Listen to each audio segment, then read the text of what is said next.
Our second presentation in our block is by Miriam Crosby, and Miriam is the owner, designer, and builder of Pollyanna the Tiny House. Miriam began building Pollyanna when she was 23.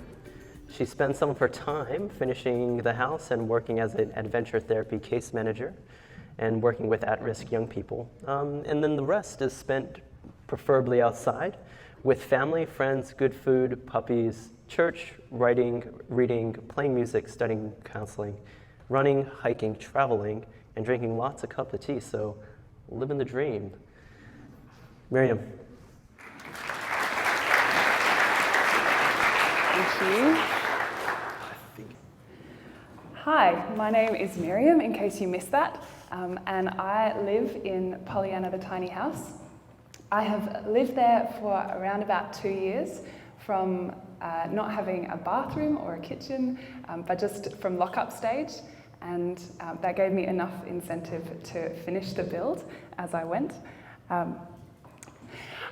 So the reasons I started building the tiny house all come back in my mind to a very late night trip to Hagues, where I walked back around about 3 a.m. with one of my friends, and we chatted about how incredibly difficult it was going to be for us to access the housing market as new graduates. So he handed me his phone and started flicking through a book by Jay Schaefer called The Tiny House Book. And it was just filled with all these pictures of little tiny houses on wheels. So this is my journey for the tiny house. The real reasons that I ended up telling people that I was building a tiny house come back to the lifestyle that I was able to live, the idea of building my house, and then subsequently owning my house. So to start off with, I had this amazing idea that I could potentially live by the beach. So from when I was a little kid, I knew I wanted to work in the non-for-profit space, working with disadvantaged people. And so I knew that my pay packet wouldn't be that big, and living by the beach might be a little bit out of my price range. But I saw all these abandoned lots all the time by the beach when I was growing up as a kid. And so I had this grand idea, and then I built a house made out of steel, which rusts. So that one kind of got pushed to the side as I started planning the build process, but I get to live outside a lot when I go stir crazy. I also, because of those 6 wheels, I've managed to move each time I've changed a job, so I have a really small commute. So at the moment I live in the Adelaide Hills, surrounded by a couple of ponies and some chickens, and my commute to work is about 4 minutes. So the other reasons were that I love to travel and I really love hosting. And as those of you who might have lived in share housing, providing hospitality to people is a political nightmare sometimes. And so just being able to invite people around, just being able to go traveling and come back and have a space that is beautiful and that's my own, and I have safety and all my stuff, was a really big draw card. And then secondly, I had the idea of building the house because I, as a young woman at my school, we weren't really encouraged to build or to progress through metal tech or woodwork. And so I ended up knowing only the skills that my wonderful dad, Brian, who's here today, gave me. And then I promptly forgot them because I never, ever, ever used them. So when I started the build, I just had the skills to put up a shelf. And that wasn't super inspiring, but I did have a lot of help along the way. But what I found along the way was that actually power tools are really empowering. And so I was able to give that to a lot of my friends, and the one in this picture, both of the ones in this picture actually remarked how amazing it was to actually just hold like an angle grinder, and how much fun it was. It's dangerous. And then finally, actually just owning my house.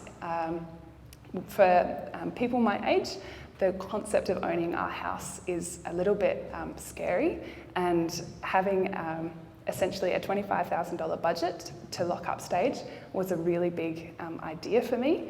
I've ended up spending under $40,000 to kit it out with everything that I wanted, and that means that when I got it revalued, it was worth about double that, a little bit more than double that.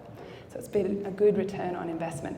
So this is the beginning of the process it took back from Mount Gambier, where my wonderful dad and his friend drove it home, and those are the windows not installed, and driving at 100 k's an hour through Canalpin. There's a lot of people came and were part of the process and part of the journey that it took to build Pollyanna. You can see in the picture my dad and my lovely boyfriend Tim, and just the different stages that we took. So now, basically, I'll just summarise the sustainability attributes. Basically, it's a tiny footprint. It's 2.5 metres by 6.5 metres, so 15.6 metres squared. Within that, it's entirely self-sufficient pending solar. I live on a 3-acre property, and I pay about $70 rent a week. That includes electricity and water. Water's taken from the rain tank, and the electricity is currently from the mains. So I've moved it to a north facing, so the perks of having 6 wheels is that I started in west facing because of some trees that were overhanging around the north facing side, and then it got really, really hot in summer, and we changed it around, and now it's got a beautiful aspect over a dam.